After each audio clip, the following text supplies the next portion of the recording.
Hi, welcome, friends, lovers, and writers of Harry Potter fanfiction. I wasn't planning on filming today, but basically, I read Deadly Education yesterday all in one day, and I feel like if I don't talk to someone about it, and there's no one to talk to about it because no one's read it yet because it came out like 3 days ago, I feel like I'm gonna explode. Let me tell you what this book is.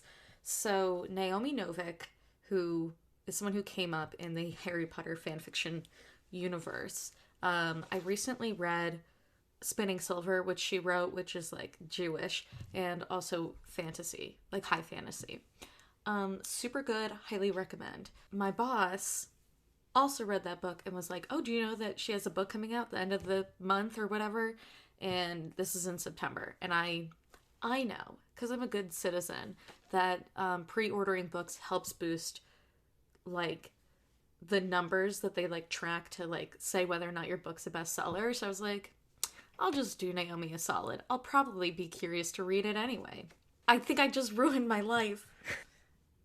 Let me sort of like explain the world because it's a little like confusing, and basically the whole book, the world is like building and like becoming more like clear, and like stuff is coming together more and it all makes more sense. Basically, when you hit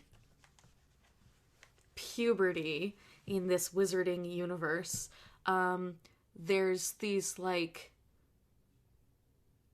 monsters just like generally like spontaneously existing. She doesn't really explain like where the monsters are coming from. We just kind of know where they are, and that they show up. But like in your teenage years, these monsters are trying to like eat the magic that is like with the wizards. I would say it's like your like the idea is kind of similar to like your aura shows up, and the monsters are like, ooh, smells good because it's new, and then they come and they try to eat you and kill you.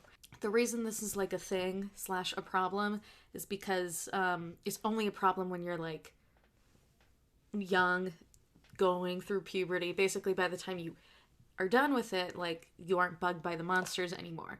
So there's all of these like little wizarding towns slash cities, and they're all called enclaves. And so it's basically these enclaves are at the edge of like the real world and the void. Basically, you either live in an enclave, you somehow got magic because you're like a mudblood, or your family are like loners. And basically all of the big enclaves back in like the 1800s were like, send all the children away to get murdered by monsters without us so that we're safe. Yes, let's do it. That's kind of it. The school is like this, I envisioned it sort of like a globe. It's got different levels. That doesn't really matter. It kind of like is like a machine. Whatever. Let's talk about the main character because I think that is sort of necessary for the rest of the prefacing. Now that you kind of understand what the world is like a little bit. The main character, her and her mom are what you would call loners. The mom is like super into like healing and shit, and but also she's like a super powerful wizard and everyone like really respects her, but she lives in like a hippie commune in Wales. Very cool. I do like it. But the main character, her parents met when they were at this wizarding school, and when you leave the wizarding school graduation, you like leave through this hall where like there's just a fuck ton of monsters just chilling. And the monsters are called Mals or Mal. I don't know how you would pronounce it depending on whether or not you're French, but it's just like, it just means bad.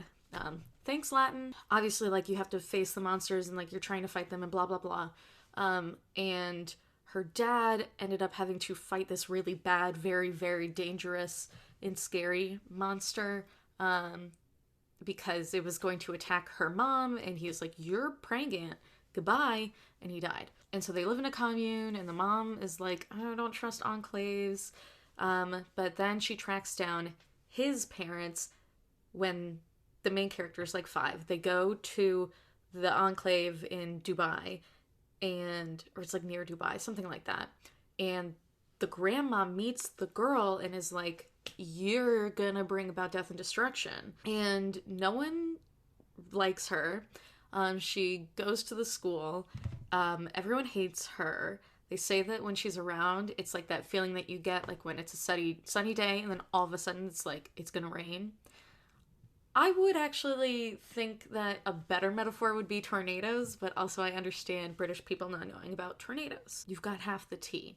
Another important thing about the way that the world is built is that, like, there's 2 different ways. You have to, like, cultivate magical power. You have to, like, do work in order to get it. There's not really a better way to explain it. It's still kind of unclear to me, but, like, there's good, like, magic power that you can, like, have in store, and there's bad magic power that you can have in store. Since this girl her mom is like super into healing and shit, the mom has basically like told her, like trained her almost like her whole life to not use the bad magic, which is called Malia, and then the other one is mana.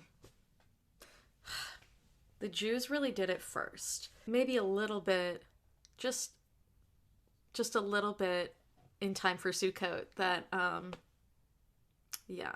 If you pretty much only use bad magical power, you're considered like a maleficer. I believe that's how you would pronounce it. Yeah, and so everyone kind of assumes that she's maleficer. She is not.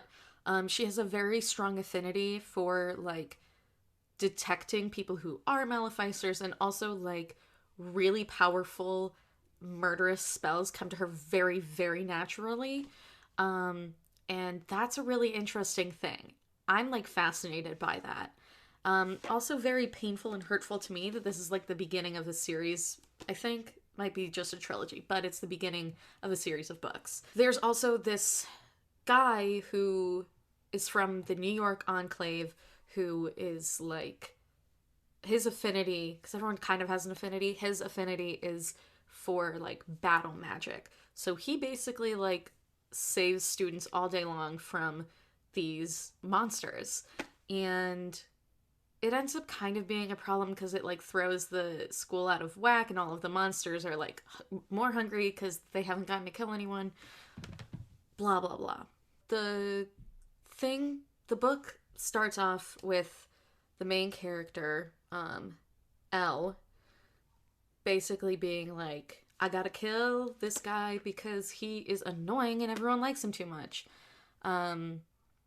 But, like, as the story goes on, he gets really, like, attached to her, because she's so different from everyone else at the school who, like, worships him, and she realizes that they're both loners, and it's very much a sour girl falls for a good boy story, but it's also enemies to friends to lovers, which I feel like I just, like, talk about constantly. It's my favorite thing. I love it so much.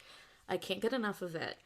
And I just, like, it's so good because the main character, like, she starts off such, like, a loner, very angry, and as the story progresses, like, we as the audience already know at the beginning that she is a super powerful wizard, but everyone around her is kind of, like, starting to realize, like, she has so much personal growth where, like, she, like, becomes willing to, like, let people in, and as a result, she ends up having friends. She forms, like, an alliance, which could be really crucial to helping her escape from the school the following year. If there is still that problem with the monsters, the, like, climax, they, like, try to fix the problem, but it's like, is it fixed? Whom's just to say? It's gonna, like, take longer for them to figure it out. And I, like, want to talk about it more without, like, but I don't want to spoil anyone, so I guess, like, at this point, if you don't want to be spoiled, do not continue. I gave this book a 5 out of 5 stars. I literally want to reread it right now. It's so good. I will now continue more into the details. So, yeah. Like, the part of the conflict between the main character and Orion, who's the guy who's good at the battle magic, is that everyone is obsessed with him, and she desperately wants and craves that validation. And she's like strictly mana, which means that she doesn't do any of the stuff to cultivate bad magic, which I believe would be like sacrificing animals, blah blah blah. Apparently that's like super dangerous to do and it means that you have a shorter life. Whereas she's strictly mana, so she has to do things like push-ups, yoga, crochet. I don't know why it's these things specifically, but it just is. She's also like, she really attracts the monsters. They really like her. And it's because she's super powerful inherently. She starts off like wanting to be in an enclave super bad. Like that's what she's working for. But like as it goes on, she's like, the people in the enclaves are assholes and they would just be using me anyway. And she kind of like comes to terms with all of the stuff that her mom told her, like anyway. Her mom was like, we don't want to be in an enclave because those people are mean. Like everyone in the school, as soon as Orion like starts to cling to Elle, everyone's like, well, they're dating. But also, why are they dating? Why is he dating her? Because she must be bad, blah blah blah. Maybe she's stealing his like life force or whatever to get Malia. And obviously she's not. Like everyone thinks that they're dating and she's like, we're not dating, blah blah blah. But then at the end she like has to kind of like save / protect him in a way from the way that the school gets cleansed from the monsters at the end of the year. And he thinks that he's gonna die because he's an idiot. And he kisses her, but then she's like mad and angry and like there's no resolution to it. And this is like a little bit what Naomi Novik did in Spinning Silver at the end. Like there is time passing where the characters that were sort of at odds with each other become closer and then all of a sudden flip and there's the romance.